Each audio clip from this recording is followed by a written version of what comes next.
Hello guys, कैसे हैं आप सब। तैयारी कैसी चल रही है। तो आज शुरू करते हैं सीरिया और यूएस की। अभी मिडिल ईस्ट के अंदर कई कंट्रीज के साथ में डील हुई है, चाहे वो सीरिया हो, टर्की हो, कतार हो, यूएई हो, सऊदी हो। तो यूएस की इन कंट्रीज के साथ अभी डील हुई है।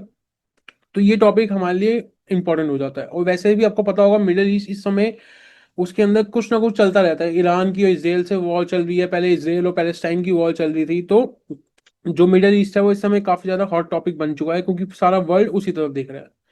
तो शुरू करने से पहले एक बार ना मिडिल ईस्ट का मैप पे नजर डाल देते हैं, क्योंकि जैसे ही किसी कंट्री की बात होती है ना, तो उसके आसपास की नेबरिंग कंट्रीज ये सब प्री के लिए बहुत ज्यादा इंपॉर्टेंट हो जाता है। ठीक है, शुरू करते हैं। ये मिडिल ईस्ट की मैप के अंदर सबसे पहले ये आ गया आपका। एक second guys, just give me a second. ये आ गया आपका ईरान। ठीक है, ईरान का बॉर्डर टच होता है ऊपर से अजरबैजान के साथ और अर्मेनिया के साथ। अर्मेनिया के साथ जो बेसिकली उसका बॉर्डर है वो है 44 किलोमीटर्स का। ठीक है, इधर आपका टर्की आ गया, साथ में आपका इधर सीरिया, और सीरिया के यहाँ पे आ गया इसराइल। ठीक है, यहाँ नीचे आपका इराक और कुवैत। और कुवैत जो है वो ईरान की नेबरिंग कंट्री नहीं है। कुवैत का ईरान के साथ कहीं भी बॉर्डर टच नहीं होता। ठीक है, ये इंपॉर्टेंट एक फैक्ट है जो आपको कोई नहीं बताएगा, बट प्री के लिए इंपॉर्टेंट है। कुवैत जो है वो ईरान की नेबरिंग कंट्री नहीं है। ठीक है, यहाँ आपका सऊदी, इस तरफ रेड सी आता है, इधर गल्फ ऑफ ओमान, इधर पर्शियन गल्फ, और इधर आपका यूएई और कतर। ठीक है, और ये आपका ओमान। तो बेसिकली ये हो गई आपकी मिडिल ईस्ट की इंपॉर्टेंट कंट्रीज। ठीक है, तो अब शुरू करते हैं आगे। सबसे पहले हम देखेंगे कि जो सीरिया है, सीरिया की हिस्ट्री क्या है, कैसे सीरिया वर्ल्ड की सबसे अनस्टेबल कंट्री बन गया एक टाइम पे। कैसे वहां पे आईएसआईएस का बर्थ हुआ, जिसने मिडिल ईस्ट के अंदर कई लोगों को, कई कंट्रीज को तंग किया। ठीक है, तो एक बार शुरू करते हैं। ये बात है 1960s की। 1960s में जो सीरिया और इसराइल था, सीरिया हमेशा से एक इस्लामिक कंट्री रही है, वहीं जो इसराइल है वो हमेशा से एक जूइश कंट्री रही है। तो इन दोनों कंट्रीज के बीच में हमेशा से रिलीजन को लेके हमेशा से कॉन्फ्लिक्ट्स रहे। ठीक है, जब जब इनके बीच में कॉन्फ्लिक्ट्स रहे, तो बेसिकली इनके बीच में आपस में कहीं ना कहीं लगती थी, क्योंकि इनका धर्म की वजह से। सीरिया एक इस्लामिक नेशन, इसराइल एक जूइश नेशन। ठीक है, तो 1960s एंड 70s में क्या हुआ बेसिकली, कि जो सीरिया है उसने स्टेट स्पॉन्सर्ड टेररिज्म किया इसराइल के अंदर। स्टेट स्पॉन्सर्ड टेररिज्म मतलब कि उसने, सीरिया ने आतंकवाद फैलाने की कोशिश करी इसराइल के अंदर, चाहे वो उसने आर्म्स एंड एम्युनिशन देके या पैसे देके उसने इसराइल के अंदर कहीं ना कहीं बीच में एक इंस्टेबिलिटी लाने की कोशिश करी। ठीक है, जब वो इंस्टेबिलिटी लाने की कोशिश करी तो सीरिया वर्ल्ड की नजरों में आ गया कि भाई सीरिया ने पैसे देके इसराइल के अंदर टेररिज्म फैलाने की कोशिश करी है। ठीक है, तो सीरिया के अंदर खुद के अंदर प्रॉब्लम कम नहीं थी। सीरिया जो बेसिकली कंट्री थी उसके अंदर कई सारे ग्रुप्स थे, उनके अंदर डिवीजन बहुत ज्यादा था। तो हमेशा से उन ग्रुप्स के आपस में वॉर चलती रहती, तो उसकी वजह से सीरिया के अंदर हमेशा से सिविल वॉर चलती रही। ठीक है, सिविल वॉर चलती रही, और साथ में वर्ल्ड की नजरों में भी आ चुका था सीरिया। ठीक है, तो जिस जिस कंट्री में सिविल वॉर एक लंबे टाइम तक चलेगी उस कंट्री के अंदर इंस्टेबिलिटी आएगी ही आएगी। ठीक है, अब मानो कि कोई भी एक जगह में, जिस गली में आप, एक गली में या एक सोसाइटी में रहते हो, अब एक सोसाइटी के अंदर आपस में अगर लोग एक टाइम हमेशा लड़ते ही रहेंगे, तो उस कंट्री, उस गली के अंदर, उस सोसाइटी के अंदर इंस्टेबिलिटी आएगी ही आएगी। वैसे ही एक कंट्री की होता है, जब एक कंट्री के अंदर आपस में ग्रुप्स आपस में ही लड़ते रहेंगे तो उस कंट्री की प्रॉस्पेरिटी की, कंट्री की डेवलपमेंट की बात तो होगी ही नहीं। हमेशा उधर कॉन्फ्लिक्ट रहेंगे तो कहीं ना कहीं टेररिज्म बनेगा ही बनेगा, टेररिज्म फैलेगा ही फैलेगा, टेररिज्म पैदा होगा ही होगा वहां पे। ठीक है, तो ऐसा ही वहां पे हुआ सीरिया के अंदर। सीरिया के अंदर सिविल वॉर लंबे टाइम तक चलती रही। और उस समय क्या बात थी कि जो यूएस था उसका बेसिकली मिडल ईस्ट के अंदर काफी हाई इंटरेस्ट था। 1960s 70s के अंदर यूएस क्या था, यूएस बेसिकली वर्ल्ड की सबसे फास्टेस्ट डेवलपिंग इकोनॉमी थी। ठीक है, आज के टाइम में वर्ल्ड की लार्जेस्ट इकोनॉमी है और उस समय वर्ल्ड की फास्टेस्ट ग्रोइंग इकोनॉमी थी। तो बेसिकली यूएस की बेस हमेशा से जो एनर्जी की नीड्स थी, एनर्जी सिक्योरिटी थी, वो हमेशा से हाई थी। ठीक है, उनके बाद यूएस ने क्या किया, यूएस के बाद खुद के ऑयल रिफाइनरी सब कुछ था, बट उसने क्या सोचा कि भाई आने वाले फ्यूचर में सारी वर्ल्ड इसी के ऊपर डिपेंड करेगा। तो अभी हम क्या करते हैं कि हम पहले वर्ल्ड के मिडल ईस्ट के अंदर जाके, जहाँ पे सबसे ज्यादा एनर्जी है, सबसे ज्यादा एनर्जी की रिसोर्सेज हैं, ऑयल के कुएं हैं, हम सबसे पहले जाके वहां पे अपने बेसिस बनाते हैं, वहां से अपना ऑयल निकलवाते हैं, ताकि अपनी एनर्जी को हम फ्यूचर के लिए रिजर्व कर सकें। ठीक है, तो यूएस का मिडल ईस्ट रीजन के अंदर काफी ज्यादा इंटरेस्ट था। ठीक है। अब यूएस ने इस इंटरेस्ट को बनाने के लिए यूएस ने क्या किया, यूएस ने बेसिकली जो कंट्रीज हो गई मिडल ईस्ट की, जो यूएस के मिडिल ईस्ट की कंट्रीज थी, Turkey, Syria, Iraq, Kuwait, Saudi, Qatar, UAE, Oman, इन सब के अंदर यूएस ने क्या किया, यूएस ने बेसिकली यहाँ पे यूएस ने अपने वो बिठाए, अपने मिलिट्री बेसिस बनाए, अपनी आर्मी को यहाँ डिप्लॉय किया। किस लिए डिप्लॉय किया? अपनी एनर्जी सिक्योरिटी के लिए, अपनी एनर्जी के नीड्स के लिए। ठीक है, यूएस ने इन कंट्रीज के अंदर पैसा लगाना शुरू किया, अपने मिलिट्री के बेसिस बनाए, अपनी आर्मी की यहाँ डिप्लॉयमेंट करी। ठीक है। अब उस समय सीरिया में क्या हो रहा था, सीरिया में बेसिकली क्या हुआ कि सीरिया में भाई सिविल वॉर चल रहा था।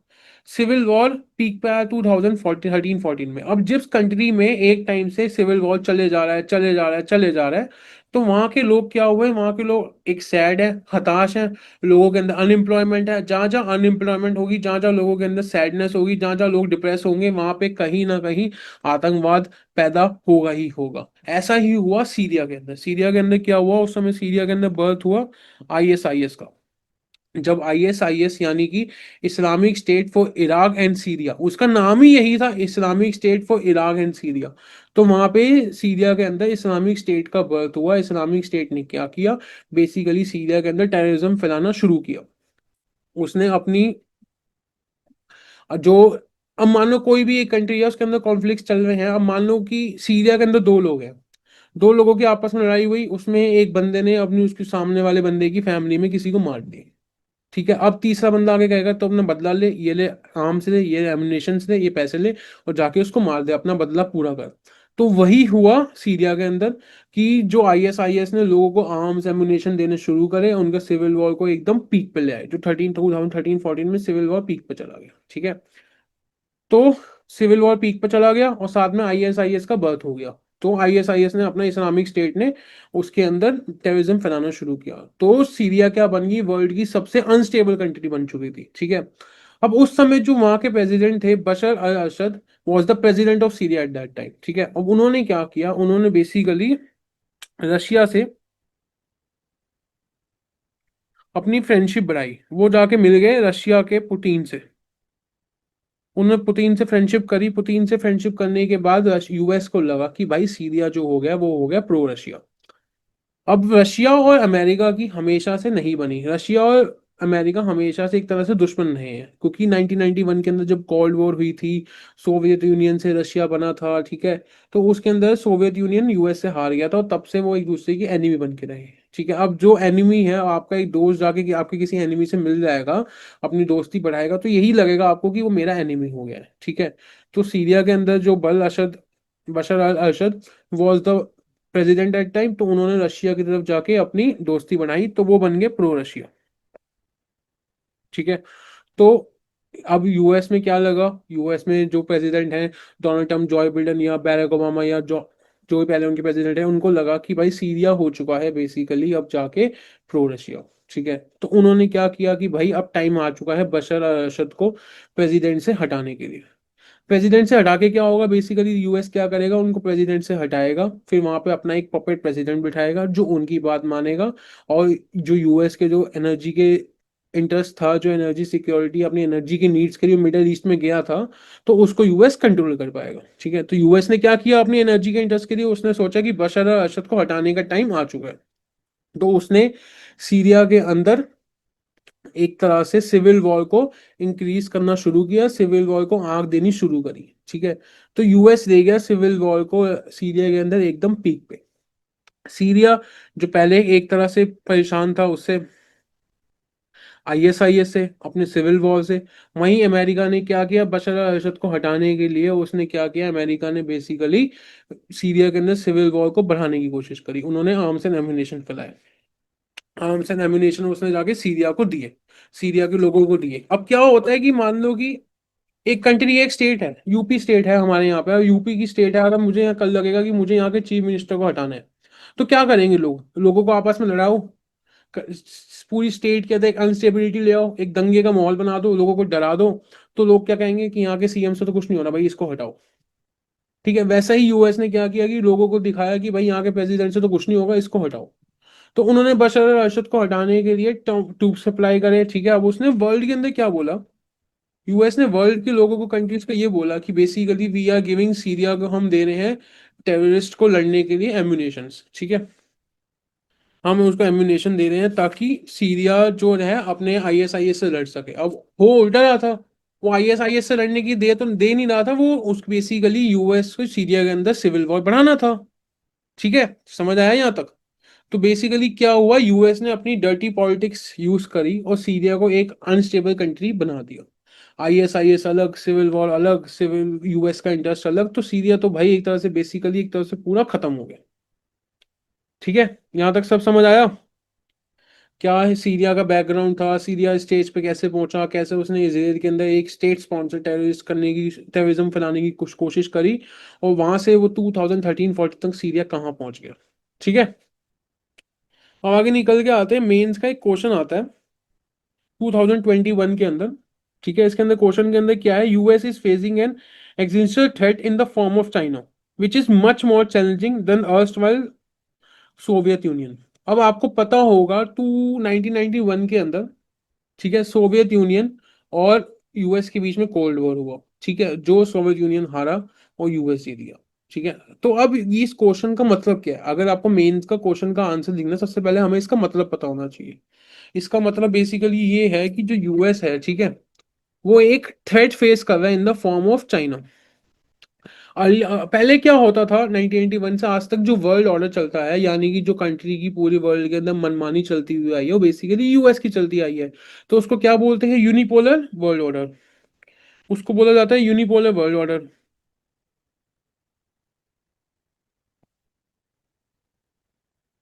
आज तक यूनिपोलर वर्ल्ड ऑर्डर था, एक ही कंट्री की चलती हुई आई है।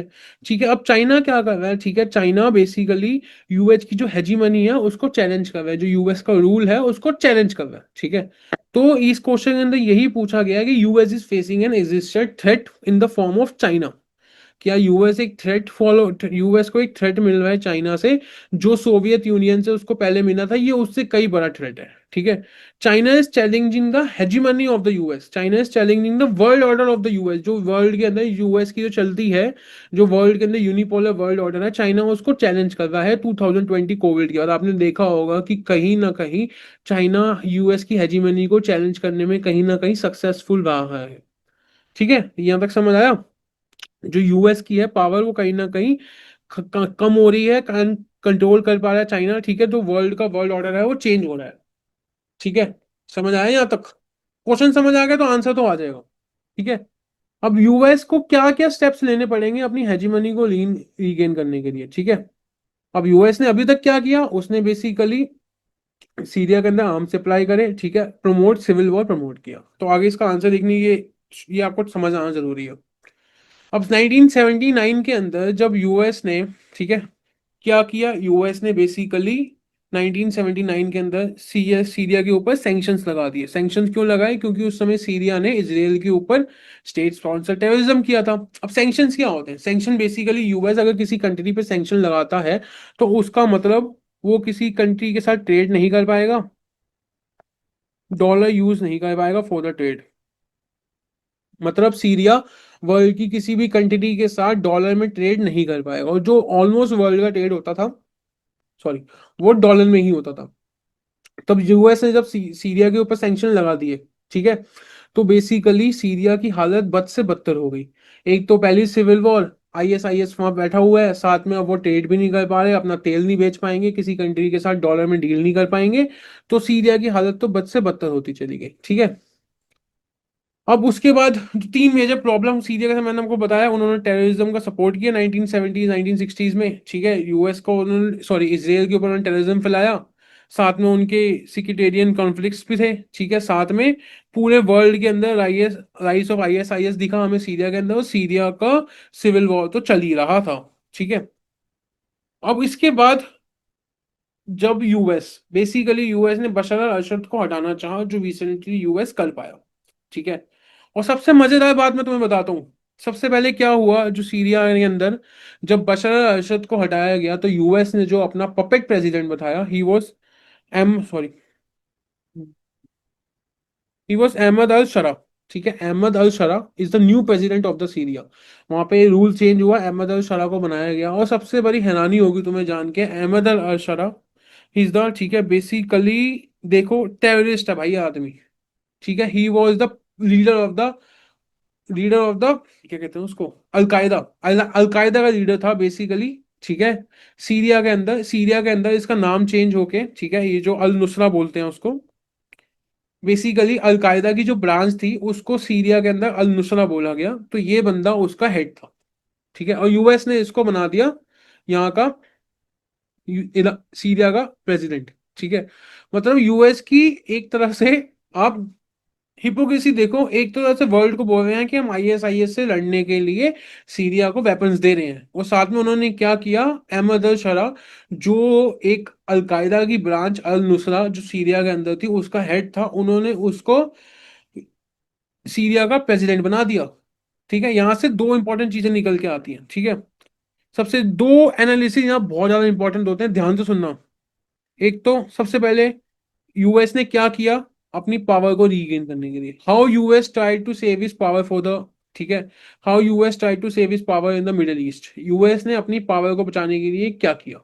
ठीक है, यूएस ने अपने हेजीमनी को बचाने के लिए क्या किया, उन्होंने अपनी हेजीमनी को बचाने के लिए एक टेररिस्ट अहमद अल शरा को सीरिया का प्रेसिडेंट बना दिया।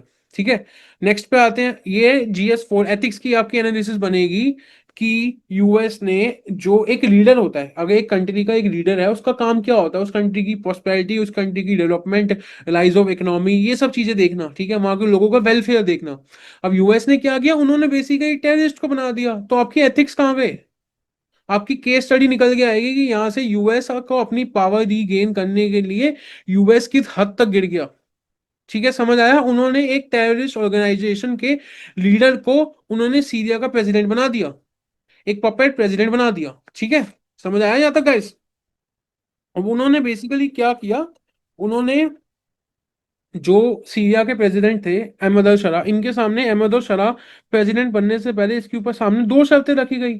सीधी सी बात है, आप प्रेसिडेंट बनो, हम आपको सीरिया का प्रेसिडेंट बनाएंगे, और आपने क्या करना है बदले में, आपने हमें यहाँ पे कुछ नहीं करना, आपने, आपको हम प्रेसिडेंट बनाएंगे बनाएंगे, और साथ में आपके ऊपर से जो सैंक्शंस लगाए थे 1979 के अंदर वो हटा देंगे। मतलब बेसिकली अहमद शरा के तो दोनों हाथ घी में हुए, दोनों हाथों में लड्डू हुआ, एक तरह से वो सीरिया का प्रेसिडेंट बन पा रहा है, और दूसरी तरफ से जो सीरिया के ऊपर सैंक्शंस लगे हुए थे वो किसी कंट्री के साथ ट्रेड नहीं कर पा रहे थे। ठीक है, तो वहां पे उसको फायदा हुआ, उसको कंट्री के अंदर उसका नाम होगा कि भाई मैंने यूएस से बोल के सैंक्शन हटवा दिए। ठीक है, तो सीरिया का प्रेसिडेंट बनने का मौका मिला और साथ में यूएस ने सैंक्शन हटाए। ठीक है, यहां तक समझ आया सब, कैसे यूएस ने अपनी पावर रीगेन करने के लिए उन्होंने एथिक्स की धज्जियां उड़ा दी। ठीक है, अब इस पे निकल के आते हैं कि इसमें स्टंस जो ट्रम्प था उसका स्टांस क्या था, ट्रम्प का खुद का स्टेप क्या था। ट्रम्प ने क्या बोला कि भाई यूएस की जो इन्वॉल्वमेंट है मिडल ईस्ट के अंदर वो हम कम करेंगे। कम कैसे करेंगे, हम वहां से अपनी फोर्सेस की जो मिलिट्री बेसिस हैं उसको हटाएंगे। ऐसा ट्रम्प ने क्यों बोला, आज तक जो यूएस का इंटरेस्ट मिडिल ईस्ट के अंदर पूरा था, और वो एकदम से ट्रम्प ने ऐसा क्यों बोला कि मिडिल ईस्ट की सिक्योरिटी कम करेंगे, वहां से यहाँ की इस कंट्रीज के, मिडिल ईस्ट की कंट्रीज के अंदर से अपने हम आर्मी बेसिस को, मिलिट्री बेसिस को कम करेंगे, अपनी आर्मी को वापसी बनाएंगे। अब आज के टाइम में 2025 में पूरे वर्ल्ड को पता है जो कंट्रीज हैं वो रिन्यूएबल सोर्स ऑफ एनर्जी की तरफ मूव कर रही हैं। ठीक है, हर कंट्री के पास अपनी रिन्यूएबल सोर्स ऑफ एनर्जी की कहीं ना कहीं डेवलपमेंट हो रही है। तो यूएस के पास जो पहले से ही रिन्यूएबल सोर्स ऑफ एनर्जी है, ठीक है, उनके पास हाइड्रो पावर है, उनके पास बेसिकली विंड पावर है, न्यूक्लियर प्रोजेक्ट तो वो किसी भी दिन रेडी कर लेते हैं, तो बेसिकली, और उनके पास खुद के ऑयल रिजर्व और गैस रिजर्व हद से ज्यादा है। तो उनको लगा कि भाई क्यों अपने आर्मी बेसिस मिडिल ईस्ट में अपनी आर्मी को डिप्लॉय करके इतने पैसे खर्च करना, डॉलर जो बचते हैं बचाओ। ट्रम्प एक बिजनेसमैन आदमी है, उसको पता जहां से पैसा बचता है बचाओ, हमें वहां पे मिडल ईस्ट में अपनी आर्मी बेसिस को वहां डिप्लॉय करने की कोई जरूरत नहीं है। ठीक है, तो उसने क्या किया, reduce the US involvement in middle east security. ठीक है, अब उसने एक टर्म यूज किया, regionally own process for conflict resolution. ये लाइन मेंस के लिए बहुत ज्यादा इंपॉर्टेंट है। ट्रम्प ने क्या बोला कि जो रीजन है, जिन जिन कंट्रीज में आपस में कॉन्फ्लिक्ट चल रहा है वो खुद रीजन निकालो। अब भाई तुम सुबह उठ के ईरान इसराइल से लड़ पड़ता है, ईरान इस इसराइल पैलेस्टाइन से लड़ पड़ता है। अब मैं डेली उठ उठ के थोड़ी आऊंगा तुम्हारे मसले सॉल्व करने, मेरे को अपने भी तो काम है, मुझे अपना देश भी तो चलाना है। तो उन्होंने क्या बोला, regionally on process for conflict resolution. अगर तुम्हारी कंट्रीज में अगर एक रीजन के अंदर आपस के अंदर अगर कॉन्फ्लिक्ट है तो खुद खुद खुद बैठ के अपने हिसाब से उसका सोल्यूशन निकालो। और उसने बोला withdraw of US forces from the region. US के इन रीजन के अंदर, इस रीजन के अंदर से यूएस की जितनी फोर्सेस हैं उसको वहां से विड्रॉ किया जाएगा। ठीक है, समझ आ गया। उसने यूएस ने सीरिया को क्या बोला कि बेसिकली अब आपके ऊपर से हम सैंक्शन हटा रहे हैं। ठीक है, सैंक्शन उन्होंने उसके ऊपर से हटाए। अब सीरिया क्या करेगा भाई, ट्रेड करो वर्ल्ड की किसी भी कंट्रीज का, तुम्हारे ऊपर कोई सैंक्शन नहीं, अपना तेल बेचो पैसा कमाओ, अपनी कंट्री को डेवलपमेंट की तरफ लेके जाओ, अपनी इकोनॉमी को बढ़ाओ। ठीक है, और सीरिया को उन्होंने क्या बोला कि आप किसी भी इसराइल के एंटी टेररिस्ट ग्रुप को सपोर्ट नहीं करोगे। ठीक है, और वहां पे आईएसआईएस को पनपने से मना करोगे, आईएसआईएस वहां पे नहीं आना चाहिए। ठीक है, और जो कतर टर्की और सऊदी अरेबिया है वो बेसिकली आपके यहाँ पे जो सीरिया है उसकी नेबरिंग कंट्रीज हैं। तो कतर टर्की और सऊदी अरेबिया हेल्प करेंगी रिकंस्ट्रक्शन ऑफ सीरिया, क्योंकि अगर रिकंस्ट्रक्शन ऑफ सीरिया होगी, आईएसआईएस वहां से हटेगा, तो इन कंट्रीज की तो डेवलपमेंट होगी। ठीक है, इन कंट्रीज की भी डेवलपमेंट होगी ना। अब इन कंट्रीज की डेवलपमेंट होगी तो मिडिल ईस्ट की डेवलपमेंट होगी, तो इन कंट्रीज की डेवलपमेंट होगी, तो इन कंट्रीज की तो फायदा है ना अगर वहां से आईएसआईएस हटेगा। तो Qatar Turkey Saudi Arabia play a important role in the reconstruction of Syria. ठीक है,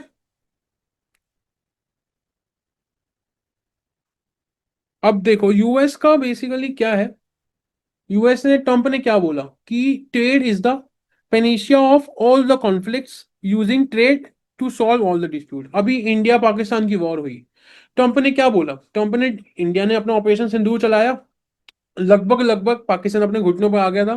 ट्रंप भाई साहब उठे, उन्होंने एक ट्वीट किया, India Pakistan let's come have some dinner and we will do trade. क्या करेंगे, ट्रेड। ट्रंप ने बोला आज तक जो जो मसले आप पीस से सॉल्व करते थे वो मसले सॉल्व करो ट्रेड से। कि जो जो अगर आप पैसा कमाओगे एक कंट्री के अंदर, इंपोर्ट एक्सपोर्ट इन्वेस्टमेंट करोगे, पैसा कमाओगे, तो आपका अपने ऊपर उसकी वॉल के ऊपर से ध्यान ही हट जाएगा, तो पैसा कमाओ। ट्रम्प का सोल्यूशन ही यही है कि पैसा कमाओ। ट्रम्प एक बिजनेसमैन आदमी, उसने बोला कि भाई ट्रेड करो, ये सब चीजें हटाओ। सिमिलरली उसने अभी जब ईरान की और इसराइल की लड़ाई हुई, ट्रम्प ने ईरान के अंदर पूरे बम मारे, उनकी बोला कि हमने इनकी न्यूक्लियर साइट्स को हटा दिया। पता नहीं उठाया नहीं उठाया, खत्म हुई नहीं हुई, उड़ाया नहीं उड़ाया, बट उन्होंने क्या बोला, ईरान सॉरी बोले, ईरान हमारी टर्म्स एंड कंडीशन ने माने, ईरान अमेरिका आए, we will give them trade, हम उनको ट्रेड डील देंगे। मतलब वो ईरान के साथ उनको बम मारने के बाद भी ट्रेड डील देने को तैयार है। समझ लो टर्म की थ्रू। अब यहां से समझो, अब हम आते हैं मिडिल ईस्ट पे। ठीक है, मिडिल ईस्ट की कंट्रीज को पता है कि कहीं ना कहीं आने वाले टाइम में जो वर्ल्ड की डिपेंडेंसी है वो ऑयल के ऊपर कम होती जा रही है। जो वर्ल्ड है रिन्यूएबल सोर्स ऑफ एनर्जी की तरफ बढ़ रहा है, जो गाड़ियां आ रही हैं वो इलेक्ट्रिक गाड़ियां आ रही हैं, तो ऑयल की यूसेज वैसे ही कम होती जा रही है। तो उनको अपनी डाइवर्सिफिकेशन की जरूरत है। ध्यान से समझना, इधर से ट्रम्प आ रहा है। ठीक है, ट्रम्प कह रहा है कि भाई हर चीज में ट्रेड करो, पैसा कमाओ। इधर से मिडिल ईस्ट की कंट्रीज हैं, कतर है, ओमान है, सऊदी है, यूएई है, ये क्या कह रहे हैं कि भाई हमें अपना डाइवर्सिफिकेशन करना है इकोनॉमी का, हमें अपने तेल के ऊपर से, ऑयल के ऊपर से, गैस के ऊपर से डिपेंडेंसी कम करनी है। तो जब दोनों साथ में आएंगे तो ट्रेड डील तो होगी ही होगी ना। तो ट्रम्प ने भी तो यही बोला कि ट्रेड डील करो, पैसा कमाओ, एक दूसरे को पैसा कमा के दो, अपने आप आपस में वॉर खत्म हो जाएगी। समझ आया यहाँ तक।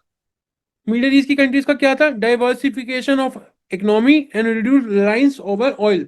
इन कंट्री का मेन मुद्दा ही यही है कि जो डिपेंडेंसी है ऑयल के ऊपर वो हमें कम करनी पड़ेगी।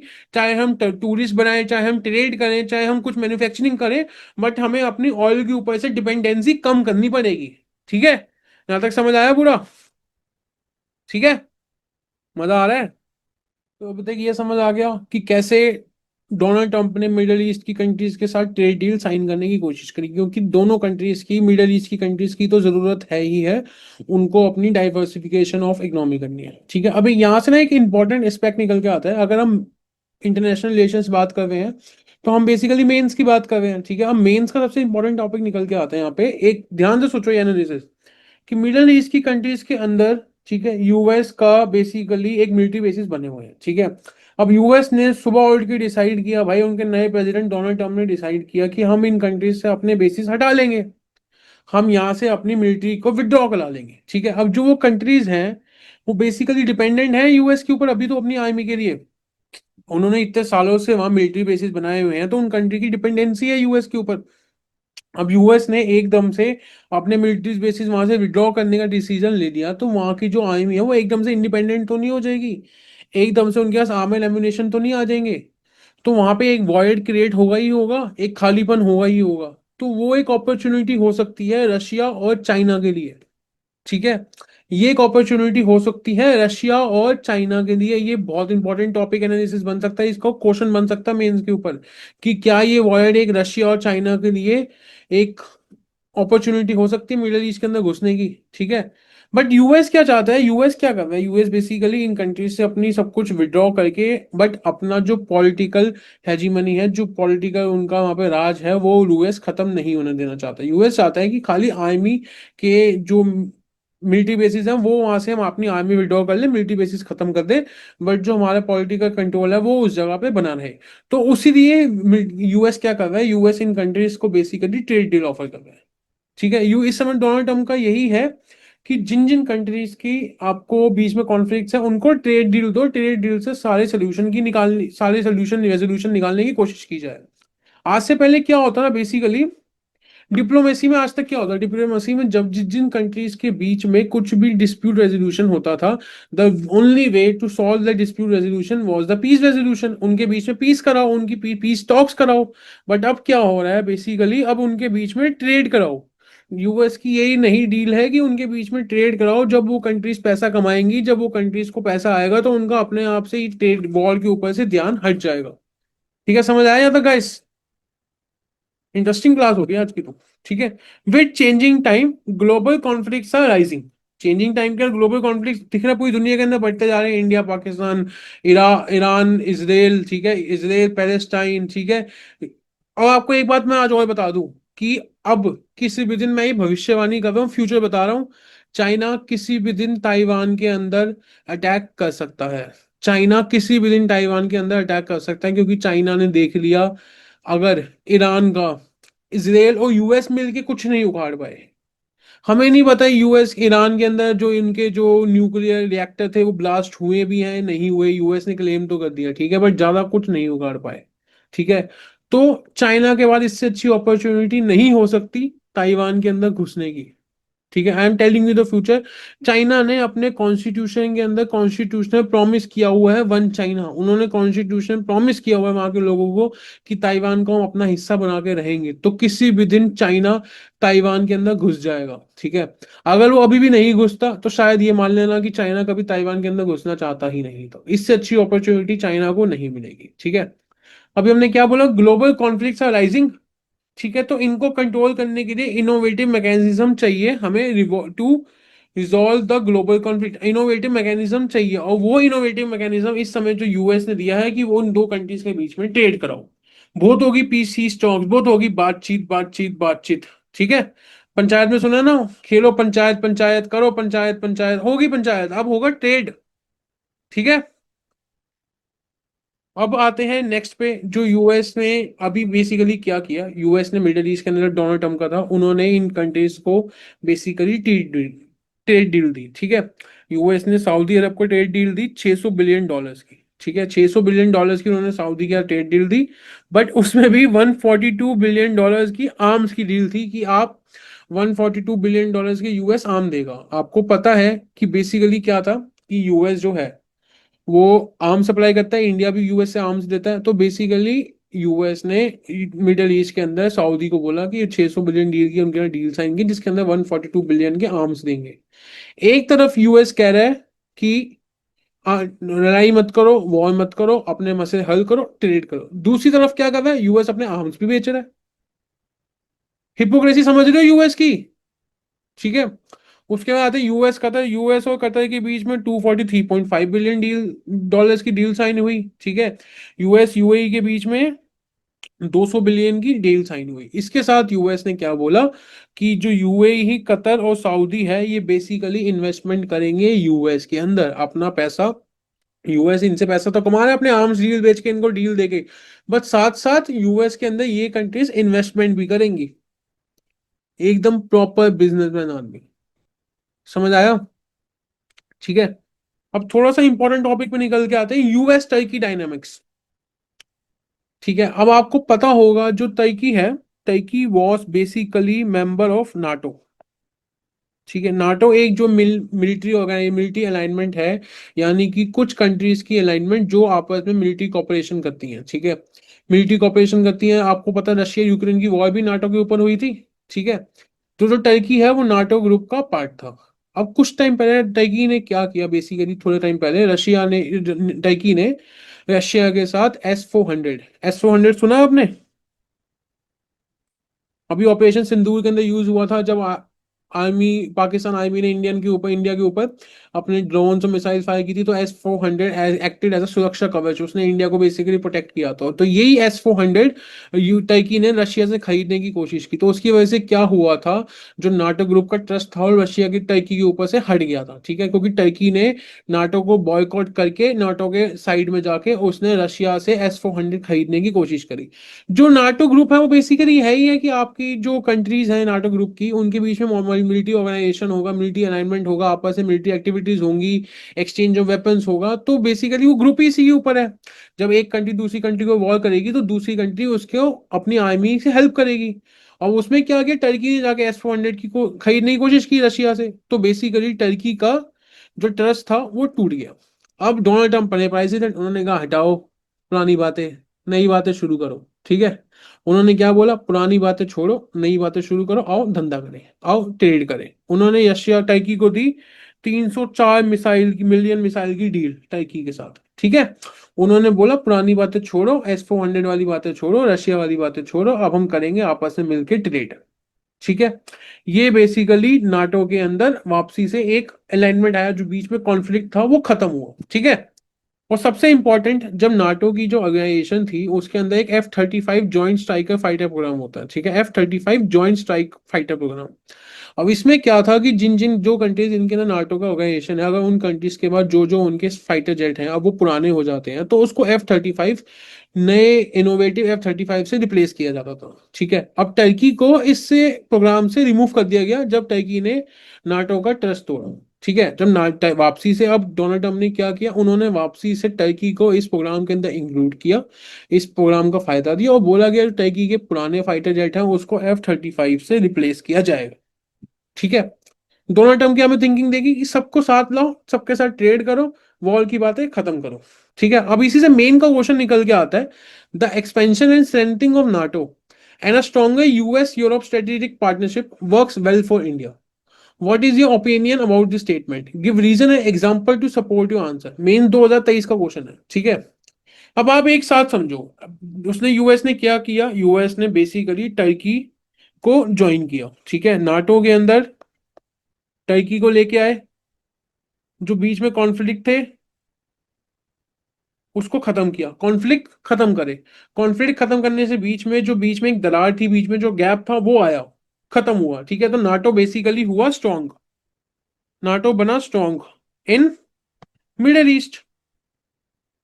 ठीक है, क्योंकि अब एक बात समझो, अगर नाटो का जो जैसे जैसे यूएस की हर मिडिल ईस्ट की कंट्रीज के अंदर मिलिट्री बेसिस है, अब तो चाहे वो रिमूव करें बट मिलिट्री बेसिस तो है अभी, और साथ में वो मिलिट्री बेसिस नाटो भी यूज करता है अपनी कंट्रीज की, जो नाटो कंट्रीज के जो आर्मी है जो वो भी यूएस की मिलिट्री बेसिस के साथ डिप्लॉयड होती है।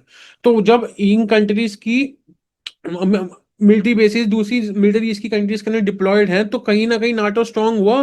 तो मिडिल ईस्ट के अंदर नाटो और टर्की के बीच में जो कॉन्फ्लिक्ट खत्म हुआ उसकी वजह से मिडिल ईस्ट स्ट्रांग बन गया। अब मिडिल ईस्ट स्ट्रांग बन गया तो उसकी वजह से क्या हुआ कि मिडिल ईस्ट के अंदर सिक्योरिटी एकदम हाई हो गई। सिक्योरिटी हाई हुई, उसकी वजह से जो सबसे इंपॉर्टेंट आईएस जो पनप रहा था सीरिया और इराक के अंदर, वो टर्की अब पनपने नहीं देगा। क्योंकि अगर आईएस पनपने पैदा होगा, आईएस अगर अपना टेररिज्म फैलाएगा, तो मिडिल ईस्ट की हर कंट्री की इकोनॉमी को नुकसान होगा। तो नाटो और टर्की आईएस को पनपने नहीं देंगे। ठीक है, तो इसकी वजह से इंडिया को फायदा होगा ही होगा। जो इंडिया के मिडिल ईस्ट के अंदर एनर्जी के रिजर्व्स हैं, एनर्जी की इन्वेस्टमेंट है, एनर्जी सिक्योरिटी है, उनकी सिक्योरिटी टाइट होगी, उनकी एनर्जी के रिजर्व सेव होंगे। तो बेसिकली इंडिया के लिए मिडिल ईस्ट का स्ट्रांग होना बहुत ज्यादा जरूरी है। ठीक है, अब इंडिया की अगर एनर्जी रिजर्व सिक्योर होंगे, इंडिया का डायस्पोरा भी सेव होगा, इंडिया का डायस्पोरा सेफ होगा तो इंडिया की जो मिडिल ईस्ट का जो हाई सिक्योरिटी होगी इंडिया के डायस्पोरा के लिए भी इंपॉर्टेंट होगी। ठीक है, नेक्स्ट निकल के आते हैं। इंडिया एक वो बना रहा है यूरोप इकोनॉमिक कॉरिडोर। ठीक है, Europe economic corridor India middle east के अंदर बना रहा है, तो उसकी वजह से इंडिया की उसकी सेफ्टी भी बढ़ेगी। चक्कर समझ आया। और सबसे इंपॉर्टेंट बात, चाइना भी तो कंट्रोल होगा। जो चाइना मिडल ईस्ट के अंदर हर कंट्रीज को अपने बहकावे में लाने की कोशिश करता है, वो कहीं ना कहीं नाटो की वजह से चाइना भी तो कंट्रोल होगा।